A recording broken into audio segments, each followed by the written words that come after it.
La question qu'on pose souvent, c'est que deviennent les enfants qui sont instruits en famille?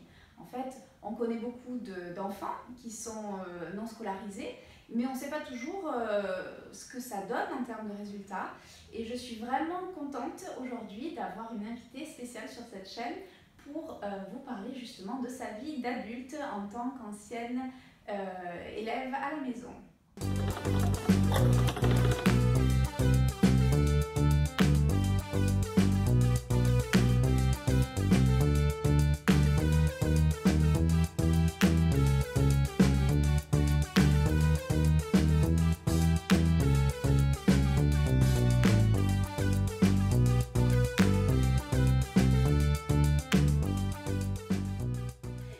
Bonjour, moi c'est Rebecca et je vous souhaite la bienvenue sur cette chaîne Apprendre sans école. Alors aujourd'hui j'ai une invitée toute spéciale avec moi qui s'appelle Mélie et qui est une ancienne élève instruite à la maison. Alors bonjour Mélie. Bonjour Rebecca. Bienvenue et merci à toi d'avoir bien voulu me rejoindre aujourd'hui. Alors est-ce que tu pourrais te présenter tout d'abord, nous dire quel âge tu as, ce que tu fais, bon, un petit peu ton parcours. Alors je m'appelle Mélie, j'ai 23 ans. Aujourd'hui je suis étudiante dans le domaine de la musique et j'enseigne également mon instrument, la flûte traversière. Donc Mélie, peux-tu nous dire quand c'est la première fois que tu as mis les pieds dans une école? Eh bien la première fois que j'ai mis dans les pieds dans une école, c'était en 6e pour passer la fameuse attestation de sécurité routière. D'accord, donc en fait tu as été scolarisée à un moment donné ou tu as été toujours en instruction en famille? Je n'ai jamais été scolarisée dans un établissement. Alors pour tout le primaire, c'est ma mère qui nous a enseigné avec la méthode Montessori. Puis, au fur et à mesure des années, fin du collège et lycée, mes frères et sœurs et moi avons été scolarisés par correspondance. Alors déjà, dis-nous, est-ce que dans l'ensemble, est-ce que tu dirais que ton expérience de l'instruction en famille a été positive ou négative? Qu'est-ce que tu en as pensé toi? Alors c'est vraiment une expérience que j'ai beaucoup aimée et je remercie énormément mes parents d'avoir fait ce choix. Je pense que ça m'a vraiment apporté énormément de choses, ça m'a permis de me construire en tant que moi-même, Mélie, une personne à part entière, sans coller à des standards tout faits qui ne correspondent pas à toutes les personnes qui peuvent entrer dans le système scolaire. Raconte-nous ton meilleur souvenir de l'instruction en famille. Qu'est-ce que tu retiens vraiment qui t'apporte beaucoup de joie? Alors, c'est pas forcément un événement particulier, j'ai pas d'événement qui me viennent en tête. Je pense que c'est plus un sentiment général que finalement ma scolarité s'est faite sans stress, sans souci, sans contrainte de devoir se lever tôt le matin, d'être fatiguée, sans avoir des conflits avec les autres élèves, sans stress de savoir si le professeur va être content de notre travail ou pas, sans stress de la vie de tous les jours des écoliers finalement. Je pense que c'est vraiment ce calme et ce sentiment de sécurité et de confiance que je retiens de mon expérience. Est-ce que tu peux nous dire à quoi ressemblait un petit peu une journée type? Alors j'imagine que ça a évolué entre quand tu as démarré, tout au début quand tu étais jeune et puis plus tard quand tu étais au collège ou au lycée, mais raconte-nous un petit peu à quoi ressemblait votre vie au quotidien. Une journée type, c'est un petit peu difficile à décrire parce que justement en instruction en famille, on a beaucoup de flexibilité en fonction du planning de la semaine, des activités organisées. Dans l'ensemble, je dirais que tout d'abord, on respecte le rythme de chacun. C'est une des grandes différences avec la vie en collectivité d'un établissement scolaire où on est obligé d'avoir des horaires stricts. Chez nous, on travaillait plutôt à l'école le matin, en fonction des besoins de chacun. Ma mère travaillait avec l'un puis l'autre en fonction des niveaux. Nous étions 3 enfants de niveaux différents, d'âges différents. L'après-midi était plutôt consacré à des activités telles que du sport. On était beaucoup dehors, mais ça ne nous empêchait pas d'apprendre aussi beaucoup de choses. Je me rappelle d'une leçon sur le cercle, la superficie, le rayon, les diamètres, juste tracé dans la poussière devant la maison. voilà, c'est ça qui est bien aussi, tout est une occasion d'apprendre et de se mettre dans un sujet même si on n'est pas devant un livre. J'ai envie de dire, pour moi, je n'avais pas l'impression d'apprendre. L'apprentissage scolaire faisait partie de la vie de tous les jours, comme apprendre à faire un gâteau, apprendre à couper du bois, apprendre à coudre un habit pour sa poupée. Vraiment, je n'ai eu que assez tardivement l'impression de devoir apprendre mon travail scolaire. Mais tu as quand même appris à lire, tu as quand même passé des examens. Bien sûr, j'ai appris à lire, mais pour moi, ce n'était pas une contrainte, quelque chose de difficile. Ça venait naturellement en faisant partie de la vie de tous les jours. Alors, est-ce que tu peux nous dire en quoi l'instruction en famille t'a préparé à ta vie d'adulte aujourd'hui? Alors, je pense que ce que m'a apporté l'instruction en famille, c'est vraiment la construction de moi-même en tant qu'individu. Ça m'a permis d'avancer à mon rythme avec confiance, sans devoir répondre à des standards imposés à des moments donnés. Je pense que ça m'a permis aussi d'apprendre à avoir des objectifs, à les tenir, et aussi à me motiver à apprendre pour moi-même. Est-ce qu'il y a des choses que tu regrettes de ton expérience d'instruction en famille?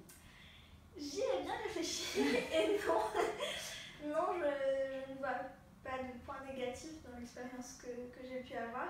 Ça, c'est super encourageant, hein, je pense, pour les parents qui, comme moi, hein, qui galèrent parfois au quotidien. On a parfois l'impression que peut-être on fait défaut à nos enfants, peut-être qu'on a fait des mauvais choix ou on n'a pas toujours des journées faciles. Mais c'est super encourageant, je trouve, de t'entendre, Mélie, dire que finalement, tu retiens une expérience positive. Ah oui, bien sûr. Après, c'est vrai que quand on est dans le moment, comme toutes les familles, on a des moments qui sont plus ou moins faciles. C'est la vie de tous les jours. Mais avec le recul, quand je regarde mes années d'apprentissage, vraiment, je ne vois aucune chose qui m'a manqué ou aucune chose que j'aurais voulu faire autrement dans cette instruction. À ton avis, quels sont les mythes les plus courants que les gens peuvent avoir sur l'instruction en famille?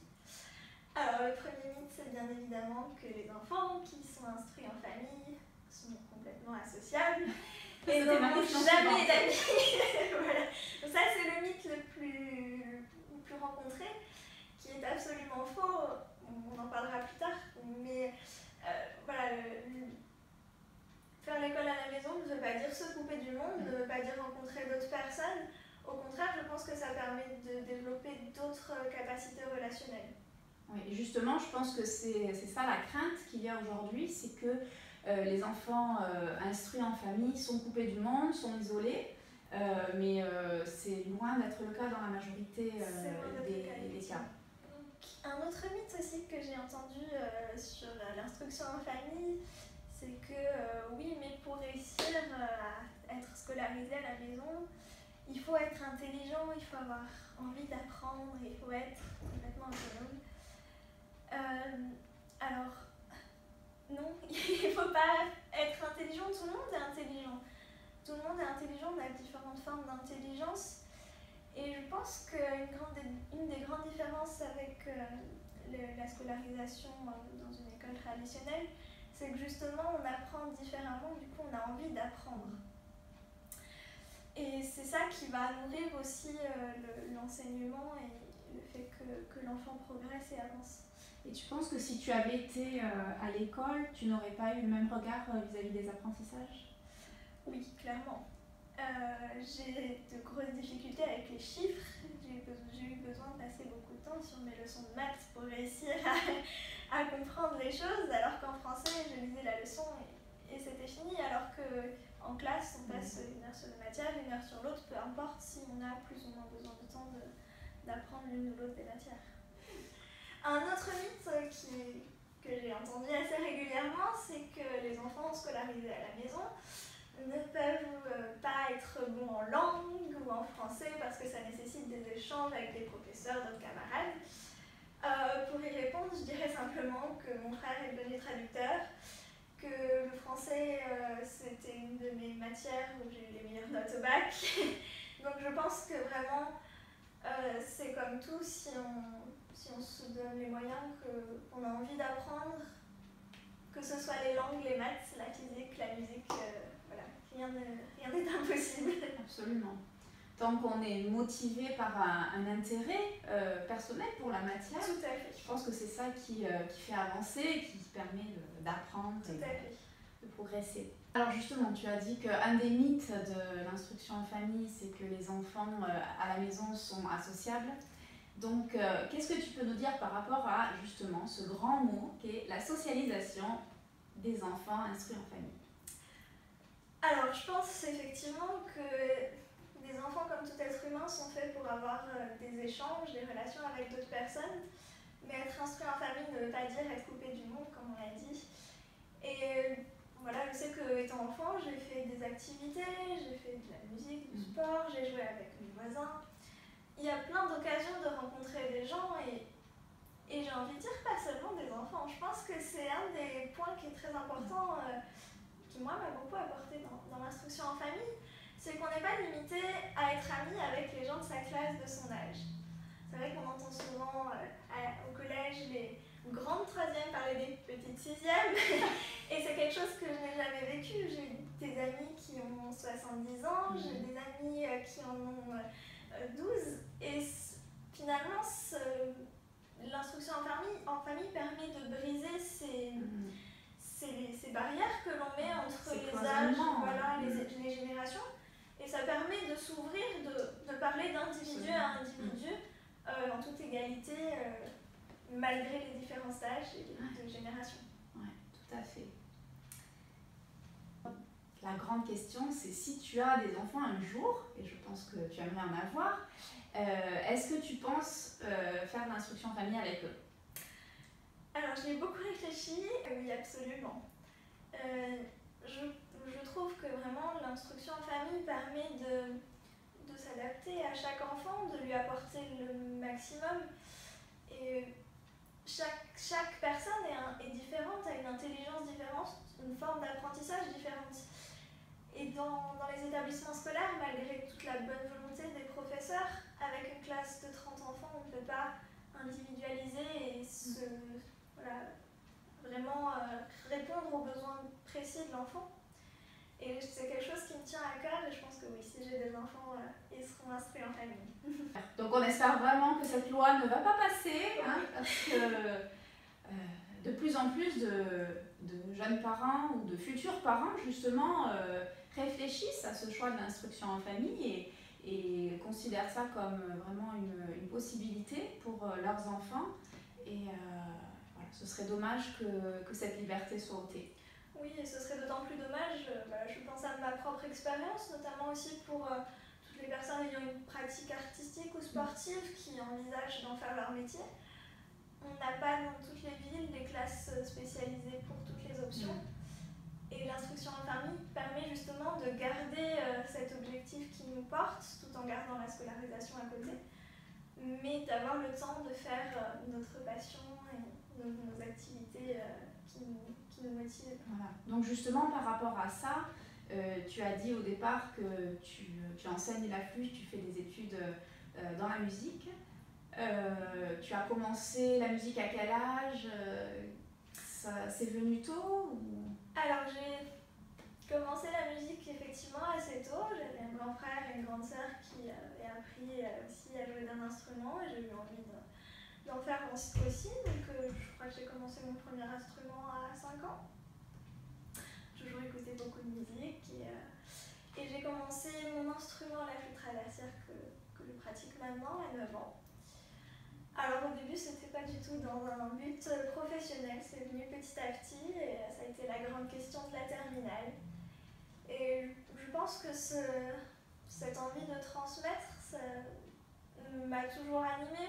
En terminale, la grande question c'était justement de devenir soit éducatrice, soit professeure de musique. Donc, voilà. Et est-ce que le fait que tu étais à la maison et qu'il y avait une plus grande flexibilité dans l'emploi du temps t'a permis vraiment de travailler davantage peut-être la musique au cours des années? Complètement, que ce soit au collège ou au lycée, quand on finit à 17h, 18h et qu'on a ça de devoir à faire et qu'on doit jouer 1 ou 2 heures de son instrument, c'est malheureusement pas possible, les journées ne sont pas extensibles, on a besoin de manger, de dormir, de vivre. Et je pense que oui, d'être scolarisée à la maison m'a permis de trouver ce temps pour être pleinement dans ma discipline. Aussi pour faire des allers-retours au conservatoire, prendre le temps d'avoir ses cours. D'accord. Est-ce qu'il y a quelque chose que tu aimerais rajouter, une question que je ne t'ai pas posée?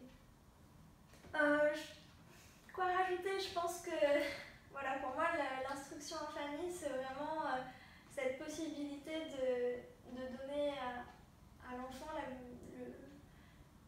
l'enseignement le plus adapté pour lui. Il y a Einstein qui a dit si vous évaluez un poisson à sa capacité à grimper à un arbre, il pensera toute sa vie qu'il est un idiot. Et voilà, je pense que si on donne à chacun l'enseignement de la manière qui lui convient, on pourra beaucoup plus apprendre et apprendre beaucoup mieux surtout. Eh bien, merci beaucoup Mélie d'avoir accepté de répondre à mes questions. Je pense que beaucoup de parents seront intéressés par ce point de vue qui est quand même plutôt rare d'une adulte qui a été instruite en famille.